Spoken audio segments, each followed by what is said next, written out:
Today we're going to talk about hiding ugly things, or at least trying to make them more interesting to look at. So there are three areas where I think there are opportunities to kind of hide things. One, utilities. Two, screens, so computer, television. And three, your neighbors. So the first one, utilities, I'm broadly talking about appliances, essentially in kind of mechanical areas. So let's start with appliances. So they call appliances that you can hide, that look seamless to your kind of kitchen, panel ready, right? So that just means they're made in a way that to accept a panel that is similar to your other cabinetry. So you make the panel or you buy the panel and you put it on. And you would think that because an appliance is not coming with the front to it, that would be less expensive, but unfortunately that's not the case. Usually they are more expensive and generally considerably more expensive. And so there were two areas in our kitchen where we had the chance to either do that. One was the refrigerator, and then the other was the dishwasher. We were doing the stainless steel countertops, which I'll probably do another video on. I love the stainless steel countertops. I think they're some of the best type of countertops you can get. So because we knew we were doing that, we thought that would pair well with a stainless fridge. So we were okay leaving that without a panel on it. But this dishwasher, on the other hand, is part of this kind of long sequence of cabinets, and it really needed to kind of be seamless. Like having something that looked out of place kind of along this cabinetry is just something that we didn't want to do. With appliances, I'll make this point though, check those out a long time before you need them. Supply chains are always changing. Sometimes it takes months to get them. So make sure it's going to be there when you need it. And so you can see it looks seamless to the space. You don't really even know that it's there, which is what we were kind of going for. This is a Bertazzoni panel ready dishwasher. Haven't had any issues with it. And so yeah, really like it, would recommend it. Now let's look at this mini split. So mini splits have a condenser on the outside and an air handler unit on the inside. So they're super efficient at heating and cooling your space, especially if it's a smaller space. But the air handler unit, they just don't look good. I'm not sure why they make them essentially all look like this cheap plastic brick on your wall. And so we wanted the heating and cooling, but we did not want to look at this every day. So essentially, I just made a box out of the same cherry plywood that is the cabinetry and kind of covers the walls here. That's affixed to the wall with what's called a French cleat, basically just a little 45-degree angle piece of wood that this slides onto so that it hangs on the wall. And then underneath, we made this kind of screen so you didn't see the bottom of it. And basically, these are easy to make. You just want to be cognizant of not impeding airflow. So we haven't had problems with airflow kind of getting through the screen. The gaps are pretty wide for the screen at the bottom, and there's room at the top.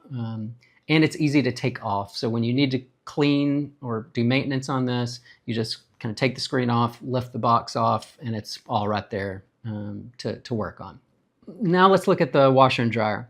So we're in a fairly small house, around 1,400 square feet. So a lot of our spaces have to kind of do double duty.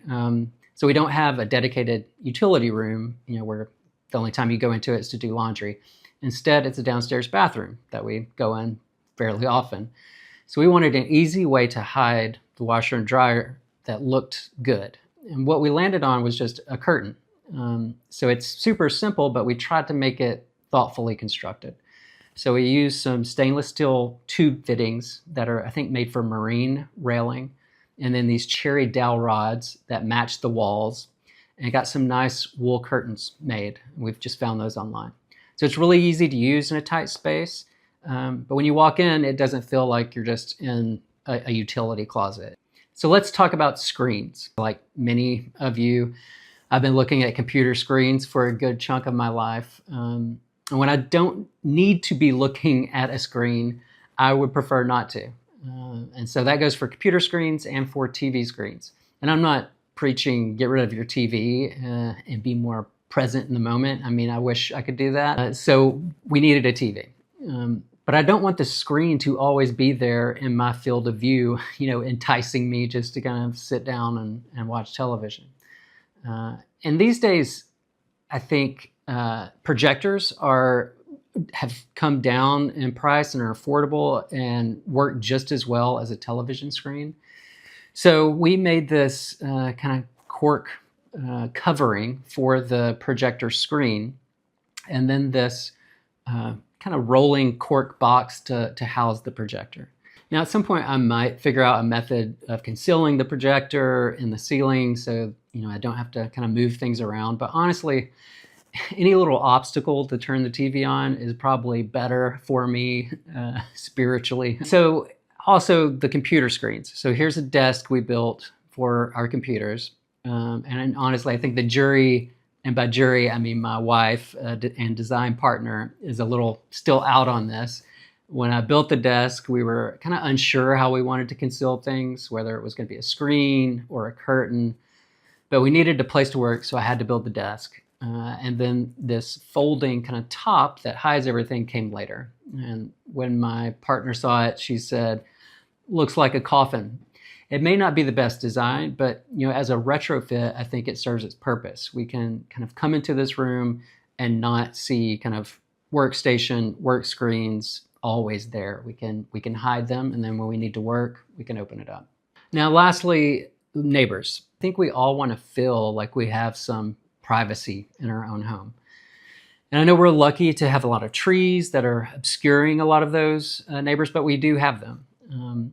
And we did what we could so that the views out of the windows obscured their houses. And it doesn't matter if you're in an apartment or a more densely packed neighborhood. I think there's probably a way to create a screen that hides something you don't want to look at. So in this area, we built this screen coming off the deck, and it creates this nice little outdoor seating area that really feels private, even though the street is like 30 or 40 feet away and a neighbor on the other side of the street. And here in this area, we have a neighbor just on the other side of the trees, and you could kind of see the roof line of their house. But we didn't want to look at that when we first walked into the house. This is our kind of entryway. So my partner's idea was to create this kind of little Japanese-inspired garden here. It not only hides the thing that we don't want to see, but it creates something that you do want to see. That's the ideal, turning something you notice as a negative attribute of the house into a positive one with some design thinking and a little bit of building. And I think that's what remodeling your house is all about. So I hope that helps spark some ideas on transforming things in your house that you don't like into things that you might love. And if there's some other interesting approaches to that, let me know in the comments.